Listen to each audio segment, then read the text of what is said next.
बदायूं से खबर है, जहां अयातुल्ला अली खामेनेई, ईरान के सुप्रीम लीडर और देश के सर्वोच्च धार्मिक राजनीतिक हस्ती की मौत आज 1 मार्च 2026 को पुष्टि की गई है।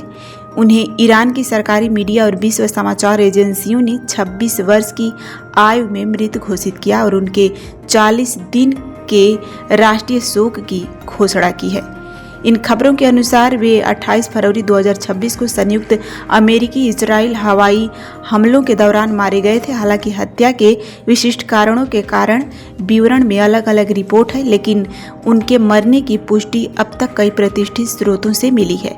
उनके निधन के बाद ईरान की संवैधानिक व्यवस्था के तहत नेतृत्व के संक्रमण की प्रक्रिया शुरू हो गई है और अस्थायी नेतृत्व व्यवस्था स्थापित हो रही है। इस ऐतिहासिक घटना ने दुनिया भर में राजनीतिक और सामाजिक प्रतिक्रियाओं को जन्म दे दिया है। जहां कुछ हिस्सों में उनकी मौत पर शोक प्रकट किया जा रहा है, वहीं कुछ अन्य क्षेत्रों में प्रतिक्रियाएं मिश्रित या विभाजित हैं। आज का दिन एक तारीखी दिन है। अयातुल्ला खामेनेई साहब जो अब इस दुनिया में नहीं है, हम समेत पूरे दुनिया के वो लोग जो जुल्म और जालिम के खिलाफ सताए हुए हैं, उनको बहुत अफसोस हुआ है। और इस जुल्म और जालिम के आगे न झुकना दुनिया के लिए एक सबक है। एक 86 साल के बुजुर्ग ने वो हिम्मत जुटाई जो अमेरिका के खिलाफ और ट्रंप के खिलाफ दुनिया का कोई मुल्क नहीं दिखा पाया। आज दुनिया में ताकत की बुनियाद पे अमेरिका और ट्रंप जिसे चाहता है दबाता है और जैसे चाहता है अपनी बात मनवाता है। और कुछ देशों के, कुछ मुल्क के लीडर ना चाहते हुए भी ट्रंप की और अमेरिका की बात मानने को मजबूर है। लेकिन ऐसे दौर में एक 86 साल के बुजुर्ग ने ये हिम्मत जुटाई अमेरिका और ट्रंप के खिलाफ, जो ना दबा ना झुका। और जाहिर सी बात है कि जब उन्होंने लड़ाई कोई लड़ी होगी तो उनके जहन में होगा कि इनाम के तौर पे शायद मौत ही आएगी। और अक्सर ये देखा गया है कि जब कोई ताकतवर के खिलाफ लड़ता है, क्योंकि ताकतवर आदमी जालिम भी हो जाता है, तो नुकसान एक ना एक दिन कमज़ोर का, चाहे फिजिकली हो चाहे आर्थिक हो। और अगर जंग बड़ी है तो उसके हिस्से में मौत ही आना तय होता है, तो वही हुआ।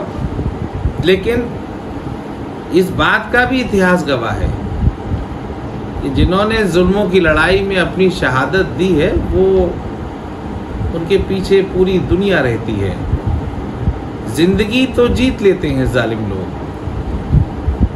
लेकिन अपनी सोच नहीं जिता पाते। जो जुल्म की उनकी सोच है वो नहीं जीतती। जीतता वही है जो अपनी जिंदगी भी गंवा देता है। मौत की भी एक काट है कि लोगों के जहन में जिंदा रहना सीखे। आज खामेनेई साहब इस दुनिया में नहीं रहे, लेकिन मुझे लगता है कि जब तक क़यामत आएगी, जब तक खामेनेई साहब का नाम रहेगा। इजराइल से प्रधानमंत्री जी का भी लौटना हुआ, इस घटना को कैसे देखते हैं आप? देखिए, मैं अभी अपनी बात पूरी कर लूँ। जो सर अल्लाह के और भगवान के आगे झुकते हैं, वो सर अल्लाह और भगवान किसी के आगे झुकने नहीं देते। और अगर हालात ऐसे बन जाए तो फिर वो उस सर को अल्लाह और भगवान अपने पास बुला लेता है। दुनिया का ताकतवर मुल्क है अमेरिका, और इंसान जब किसी अमल की, अच्छाई की लड़ाई लड़ता है, कोई कौम अपनी उसूल की लड़ाई लड़ती है, तो उसके कौम के हिस्से में जनाजे आते हैं। बुज़दिल कौमें अपने घरों में छुप कर बैठ सकें। तो मेरे हिसाब से आज तकलीफ, अफसोस लफ्ज़ छोटे हैं।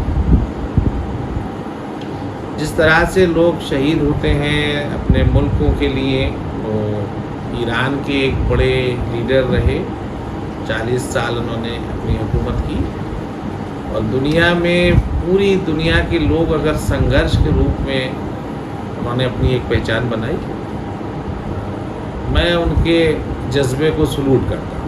और मेरी एक बात और कहना होती है कि इंसान के अंदर दो चीज़ें होती हैं, एक जिस्म और एक रूह या आत्मा। तो जिस्म तो ताकतवर बनता है ग़िज़ा, मतलब रोटी खाना, एक्सरसाइज, इन चीज़ों से, लेकिन रूह जो मजबूत होती है वो होती है आपकी आध्यात्मिकता से, आपके ईमान से, आपकी सच्चाई से, आपकी ईमानदारी से, आपके संघर्ष से। जुल्म के ख़िलाफ़ आप कितनी मजबूती से आवाज़ उठा सकते हैं, आप अल्लाह और भगवान की मखलूक की किस ईमानदारी से साथ खड़े हो सकते हैं, सामने ये ना देखें कि कितना बड़ा ताकतवर आदमी खड़ा है। तो उससे रूह और आत्मा मजबूत होती है। जिस्म से लोग ताकतवर बन सकते हैं लेकिन बहादुर नहीं बन सकते, लेकिन जिसकी रूह और आत्मा मजबूत होती है वो बहादुर होता है। तो यही मिसाल है कि लोग उम्मीदें करते हैं कि नौजवान बहुत बड़ा काम करेगा, अच्छी बातें करते भी हैं, लेकिन एक 86 साल के उम्र के शख्स ने ट्रंप से मुकाबला किया, अमेरिका से मुकाबला किया, ज़िंदगी भी अच्छी जी और मौत के बाद भी ऐसी ज़िंदगी कि हज़ारों साल, हज़ारों मील दूर आबिद रज़ा उनके लिए तकरीब अपनी बात कह रहा है, उनके अच्छाई में कह रहा है। तो ये उनकी कामयाबी नहीं है तो क्या है? दुनिया के सारे लोग जो सेकुलर लोग हैं, जो जालिमों से सताए हुए हैं, उनको अफसोस हुआ है, उनको तकलीफ हुई। ट्रंप ने, अमेरिका और इजराइल ने मिलकर ये हमला किया था ईरान पर। अभी कुछ दिन पहले इजराइल से प्रधानमंत्री की यात्रा वापस आई, वापस लौटे हैं वो। इस बात को किस तरीके से देखते हैं? कांग्रेस वगैरह ने काफ़ी आरोप लगा रहे हैं प्रधानमंत्री पर। देखिए, मुझे मरहूम आयतुल्लाह खामनेई साहब की शहादत का अफसोस है। मैं इस पर ही बात करूँगा, इस पर इस बात को कहना, क्योंकि ईरान से बहुत अच्छे संबंध हमेशा हिंदुस्तान के रहे।